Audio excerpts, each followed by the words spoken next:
Real severe weather return to the central U.S. in the coming days? I think so. And briefly, we're going to discuss the parameters in place and some experimental products that show where the potential severe weather could be next. So the only severe weather, it's kind of weird looking here, but you see the 15% risk outlined in day 5, which is Thursday, generally from central Oklahoma, south central Oklahoma, to parts of Kansas here, Missouri, and up into southern Iowa. So a broad 15% risk. And I think even Wednesday we have the possibility of severe weather and days after this as well when we move into day 6. And you see here what we got. We have another slight risk further to the south here. Arkansas, parts of Missouri, northeastern Texas, um, northern Louisiana, parts of Mississippi as well. So the threat shifts to the east here on Friday, and after that, uncertainty is higher, and the threat is not on the map, at least right now. You can see the Storm Prediction Center already has confidence in this happening. So this is an experimental product, okay? I've been using this more lately to get the idea about severe weather potential, all right? And what we're looking at here is GFS, which is, people don't like the GFS model, but this is GFS Ensemble, right? 500 millibar spaghetti plot, all right? 500 millibars mid-level flow. We like to analyze that to look at short waves in the atmosphere and overall flow, right? And this is Wednesday, right? We go back one day with this. You see the 500 millibar trough is out west here, and it moves to the east and northeast, all right? And to the east and northeast of this, we have maybe some short waves moving through. But the GEFS is a 30-member ensemble, right? So all these lines denote the different models and the mean, okay? So see the red line here? That's the mean of all the 30 models that are used in the ensemble, right? So when you see these lines are further apart, it gives more of an uncertainty about where the mean is, right?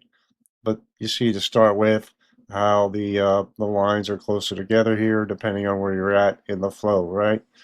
So Wednesday, severe weather. As a reminder, they don't have a severe weather plotted on the map for the SPC just yet. However, it's a possibility that we will get one as confidence increases for this severe threat. All right. I know I'm taking time explaining this, but I think it's important to understand what we're looking at here. And like I said, this is an experimental product. Don't take this to the bank. But I'm just want to show you all this, right? So what we got here is probabilities. All right. It's probabilities of severe weather. Okay.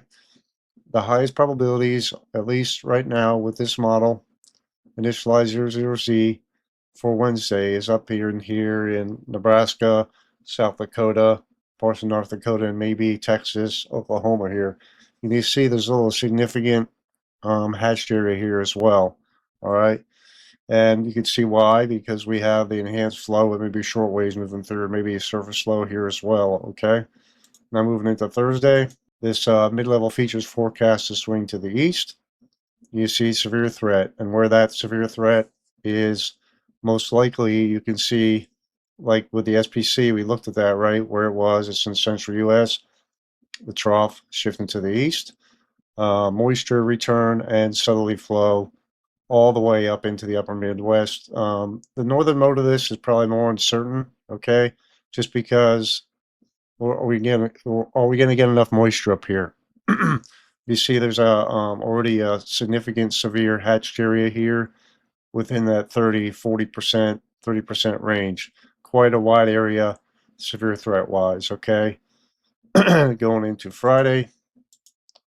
And we talked about this too, the severe threat. Moving to the southeast here, this mid-level trough is kind of hanging out up here, and maybe some short waves moving through the flow, okay? Just have to see how this plays out, right? But a pretty zonal flow, right, from west to east here, which may transport some mid-level dry air from the EML, which is enhanced.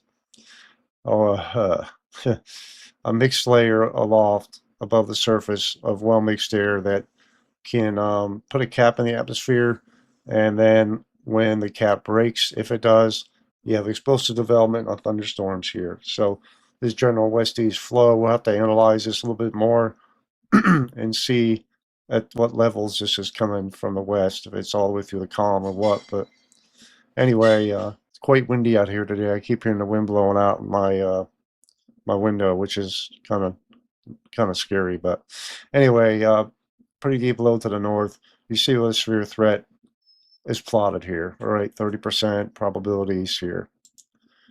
Going back into Saturday, the threat's just a little bit further to the west here. Looks like we have another trough around in the base of this flow here.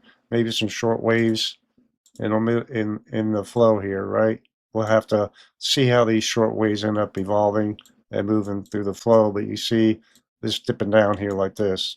So any dips in the jet stream or the 500 millibar flow could enhance severe chances even into the weekend. Let's make this come off here. Go back into Sunday. You see maybe another short wave digging down here into Sunday with a large 15 to 30% risk for severe weather once again. But you see the uncertainty is getting a lot higher here with the blue, green lines, red lines all over the place. So like I said, as we get further out, uncertainty is higher, okay? But given these fields is showing 15 to 30% chance, put this on a map and talk about it here. Going into Monday, still looking somewhat likely of having severe weather in the deep south. We'll have to see how this plays out. Like I said, maybe short waves move through the flow. Tuesday, the 28th. That's what day is today? The 19th, right? 9 days from now. A lot more uncertain. You see the probabilities get a lot lower when we get this far out. So we just kind of go through time with this a little bit more. And you can see generally the 500 millibar flow is more zonal here all the way across the nation with just a wide possibility of severe weather with, probabilities between 10 and 15%. All right. So I want to talk about that and show that to y'all. And we'll do some more detailed analysis of this as we get closer. All right. But I think this is a good tool for forecasters to use. And it's a tool. Doesn't make or break a forecast, right? But I'm sure the SPC, Storm Prediction Center, is looking at this as well and uses this tool and see whether it verifies or not, things like that. So I hope you all got something out of this. I'm going to post a link to this site in the description of this video. And, don't take this as a Bible. This is just a tool that I've decided to start using. I'm sure people use it out there. So have a great day. I love you all. God bless.